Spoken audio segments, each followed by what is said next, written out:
피부색이 언제부터 바뀐 거예요? 오브 더 월 스릴러 그쯤이에요. 통제할 수 없어요. 날 정말 슬프게 만들어요. 그게 내 상황이에요. 그러니 제발.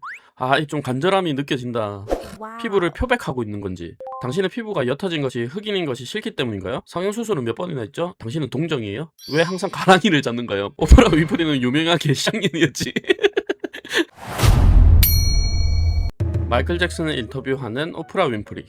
당신이 이 인터뷰에 동의했을 때 모든 것에 대해서 얘기할 수 있다고 말했죠? 그리고 우린 어떤 질문을 물어볼지 미리 알려주지 않았어요. 맞죠?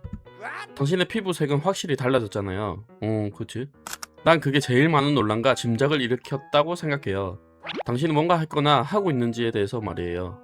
피부를 와우. 표백하고 있는 건지, 당신의 피부가 옅어진 것이 흑인인 것이 싫기 때문인가요? 그러자 마이클 잭슨이 첫 번째로 내가 알기론 피부 표백이란 건 없어요. 난 본 적도 없고 그게 뭔지도 몰라요. 난 피부병을 갖고 있어요. 피부 색소를 파괴하는 병이에요. 내가 어떻게 할 수 없는 병이에요. 하지만 사람들이 내가 나 자신을 싫어한다는 얘기를 지어낼 땐 난 정말 아파요. 나도 그게 싫어요. 내가 컨트롤할 수 있는 게 아니에요. 한번 상황을 바꿔서 생각해봐요. 사람들은 햇볕에 앉아서 태닝을 해요. 어두워지고 싶어서요. 자기 자신이 아닌 모습이 되기 위해서요. 그거에 대해서는 아무 말도 하지 않잖아요. 그럼 이게 언제부터 시작된 거죠? 피부색이 언제부터 바뀐 거예요? 오브 더 월 스릴러 그쯤이에요. 무슨 생각이 들었어요? 집안 내력이에요. 아버지 말로는 친가 쪽이래요. 통제할 수 없어요. 날 정말 슬프게 만들어요. 그게 내 상황이에요. 그러니 제발. 좀 간절함이 느껴진다. 그럼 좀 정리해볼게요. 그러니까 피부색을 바꾸기 위해 뭔가를 섭취하지 않았다는 거죠? 아니에요. 우린 억제시키려고 노력하는 거예요. 피부에 얼룩을 만들기 때문에 화장을 해야 돼요. 웃긴 게 뭔지 알아요? 그게 왜 그렇게 중요한 거예요? 난 예술을 좋아해요. 미켈란젤로를 특히 좋아하죠. 내가 만약 그를 만날 수 있거나 그에 대해 읽게 된다면 난 그가 어디서 영감을 받았는지 알고 싶어요. 그가 어젯밤 누구랑 있었는지가 아니라요. 아니면 그가 왜 그렇게 햇볕에 오랫동안 앉아 있었나 라던가. 성형수술은 몇 번이나 했죠? 아주 조금이요. 손가락 2개로 셀 수 있어요. 이 말을 할게요. 세상에 있는 참견하기 좋아하는 사람들, 만약에 당신이 이런 것에 대해서 알고 싶다면 내 책을 읽어요. 하지만 한 번만 말하면 다시는 말하지 않아도 될 거예요. 내 책 문워크를 읽어요. 거기에 다 있어요. 당신의 외모가 싫어서요? 그게 뭐였는지 말해줄 순 없어요? 코는 확실히 한 거죠. 광대뼈 수술, 눈, 입술 전부 다 고친 적 없어요. 진짜? 사람들은 30을 넘어요. 그럼 지금 외모에는 만족해요? 왜 항상 가랑이를 잡는가요? 꼬만추. 왜 가랑이를 잡느냐고요? 왜 그러는지 이해하지 못하겠어서요. 댄서들을 춤출 때 오직 노래의 소리를 해석할 뿐이에요.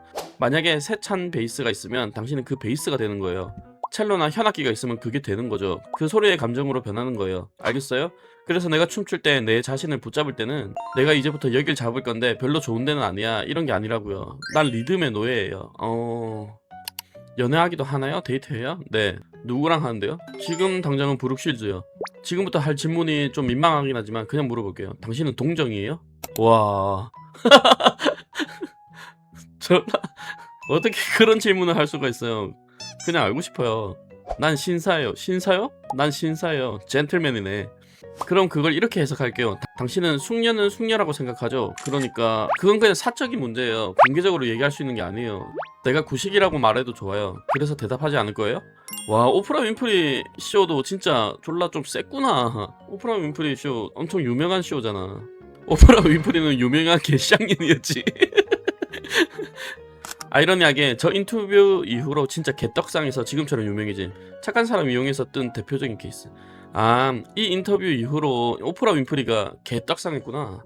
그러니까 나는 오프라 윈프리가 되게 유명하고 엄청 대단한 사람인 줄 알았는데 지금 이거 인터뷰 내용을 보니까 너무 무례하다. 근데 그 마이클 잭슨 피부가 왜 하얘졌는지 궁금해서 찾아봤거든? 한번 봅시다. 마이클 잭슨의 피부가 후년에 하얗게 변한 것은 의도적인 정신 성형이나 백인이 되기 위한 시술이 아니라 백반증이라는 유전성 피부 질환 때문이었다. 백반증은 피부에 멜라닌 세포가 파괴되어 피부 곳곳에 흰색 반점이 생기는 희귀 자가 면역 질환입니다. 그래갖고 1980년 초중반 전성기 시절부터 이 증상이 나타나기 시작했다.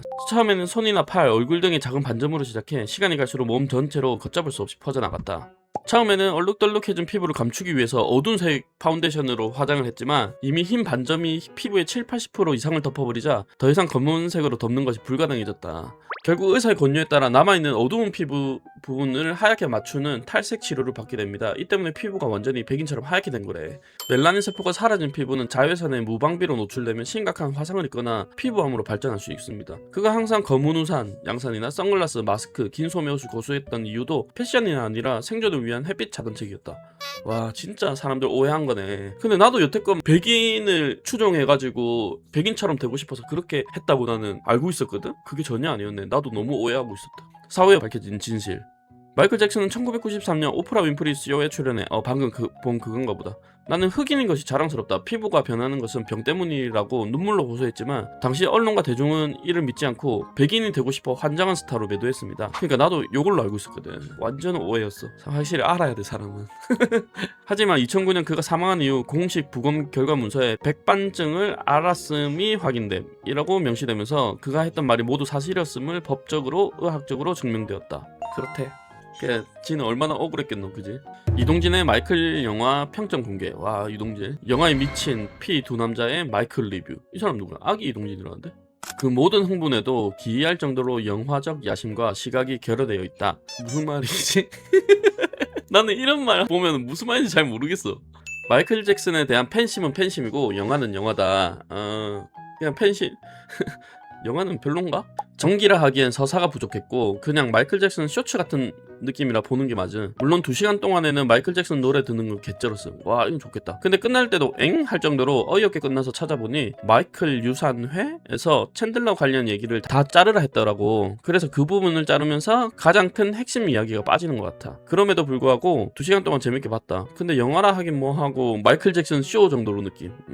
마이클 영화를 그 보헤미안 랩소디 제작진이 만든 거라고 하더라고. 근데 보헤미안 랩소디는 진짜 나 재밌게 봤거든. 몇 번이나 보고 그 이후로 퀸 노래를 좋은 것만 딱 이렇게 리스트를 딱 저장해놓고 그랬었거든. 이것도 근데 2시간 동안 재밌긴 하겠다. 마이클 잭슨 노래 쫙 나오고 춤추고 막 난리치고 이러면. 챈들러 관련 얘기를 한번 또 찾아봅시다. 마이클 잭슨과 관련된 챈들러 사건은 1993년 그에게 최초로 아동 성땡땡 혐의가 제기되어 전 세계를 충격에 빠뜨리고 팝의 황제였던 그의 명성에 치명적인 얼룩을 남긴 결정적 사건입니다.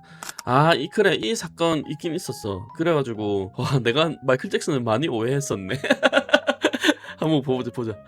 결론부터 말씀드리면 이 사건은 돈을 노린 아버지가 아들을 조종해 벌린 사기극이자 무고였습니다. 사건의 전말.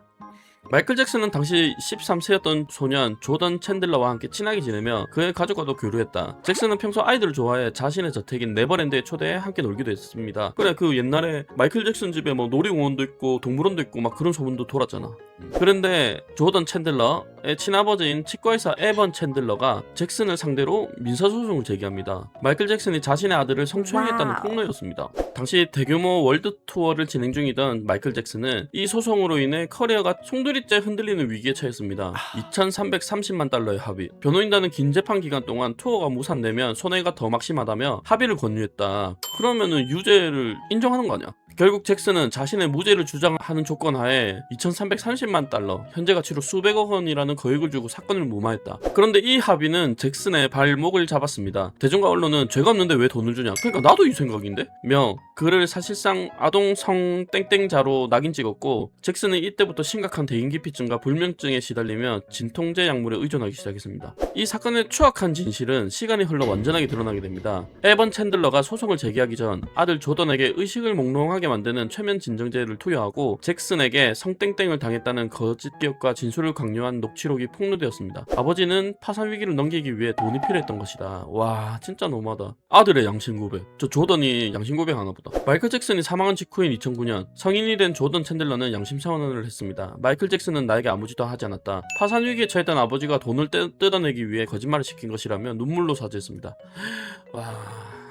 진실이 드러나기 전에도 조던은 자신을 도구로 이용한 아버지에게 극심한 분노를 느껴 아버지를 멀리하고 에번 챈들러는 아들에게 소송을 당해 접근 금지 명령을 받기도 했습니다. 결국 아버지는 마이클 잭슨이 사망한 지 몇 달 지나지 않은 2009년 11월 스스로 목숨을 끊었습니다. 와, 너무 비극적인 사건이었네. 요약하자면 챈들러 사건은 돈에 눈먼 아버지가 아들을 협박, 세뇌해 마이클 잭슨에게 누명을 씌운 사건이다. 그렇게 잘 나가던 사람을 잭슨은 억울하게 거액의 돈을 뜯기고 평생을 성땡땡자라는 비난 속에서 고통받았지만 사후에 아들이 직접적인 양심 고백으로 완벽하게 무죄임이 증명되었다. 와, 너무 안타까운 사건이다. 챈들러 사건 이후로 그 마이클 잭슨이 약물에 취하기 시작해가지고 그것 때문에 죽은 거 아닌가? 마이클 잭슨의 죽음까지 한번 보겠습니다. 마이클 잭슨은 2009년 6월 25일 만 54의 나이에 급성 풀 중독으로 인한 심정지로 갑작스럽게 세상을 떠났다. 당시 영국 런던에서의 대규모 복귀 공연을 불과 몇 주 앞두고 완벽한 무대를 보여줘야 한다는 극심한 압박감과 고질적인 불면증에 시달리던 중 발생한 비극이었다. 부검과 재판을 통해 밝혀진 구체적인 사망 경위는 다음과 같습니다. 마이클 잭슨은 오랫동안 심각한 불면증을 앓고 있었고 잠을 자기 위해 강력한 수면 유도제나 마취제에 의존하고 있었다. 사망 전날 밤부터 당일 아침까지 그는 밤새 잠을 이루지 못하고 고통스러워했다. 이에 그의 개인 주치의였던 콘라드 머레이는 잭슨에게 여러 종류의 진정제를 잇따라 투여했습니다. 그럼에도 잭슨이 잠들지 못하고 강력한 전시의 마취제인 땡땡땡을 요구하자 의사는 오전 10시 40분경 땡땡땡 25mg을 주사했습니다. 이거 맞으면 바로 잠든다던데? 그냥 바로 팍 기절한다고 들었던 것 같은데? 근데 이거 되게 좀 유명한 거잖아, 우리 연예계에도. 의사인 콘라드 머레이는 땡땡땡을 투여한 후 환자의 호흡과 상태를 실시간으로 모니터링해야 하는 절대적인 의무를 저버린 채 자리를 비우고 전화통화를 하는 등 방치했습니다. 의사가 방으로 돌아왔을 때 마이클 잭슨은 이미 호흡이 멈춘 상태였다. 의사는 곧바로 911에 전화하지 않고 자체적으로 허술한 심폐소생술을 시도하는 등 골든타임을 놓쳤다. 보안요원에 의해 뒤늦게 911 신고가 접수되어 구급대가 도착했으나 잭슨은 이미 심정지 상태였다. 인근 UCLA 메디컬 센터로 긴급 이송되어 의사진이 1시간 이상 심폐소생술을 지속했지만 결국 오후 2시 26분 공식 사망 판정이 내려졌다. 와... LA 법원 공식 부검 결과 마이클 잭슨의 직접적인 사인은 급성 땡땡땡 중독으로 밝혀졌으며 다른 진정제 성분들이 시너지 효과를 일으켜 호흡을 멈추게 한 것으로 결론 지어졌다. 너무 많은 약물을 투여했네. 아니 얼마나 잠이 안 왔길래. 폴은 호흡 억제 부작용이 강해 반드시 병원 내에서 산소 공급 장치와 모니터링 장비를 갖추고 사용해야 하는 수술용 마취제다. 이를 일반 가정집 침실에서 안전장비 없이 투여하고 환자를 방치하는 행위는 명백한 범죄로 인정되었다. 결국 주치의는 2011년 재판에서 과실치사 혐의로 유죄 판결을 받고 징역 4년을 선고받았다. 그 챈들러 사건 이후에 너무 스트레스 많이 받아가지고 그때부터 막 우울증이랑 막 이런 거 불면증 이런 거 막 한꺼번에 왔다가 이제 복귀하려고 하는데 중압감 때문에 잠도 안 오고 이래가지고 결국에는 이렇게 됐구나. 진짜.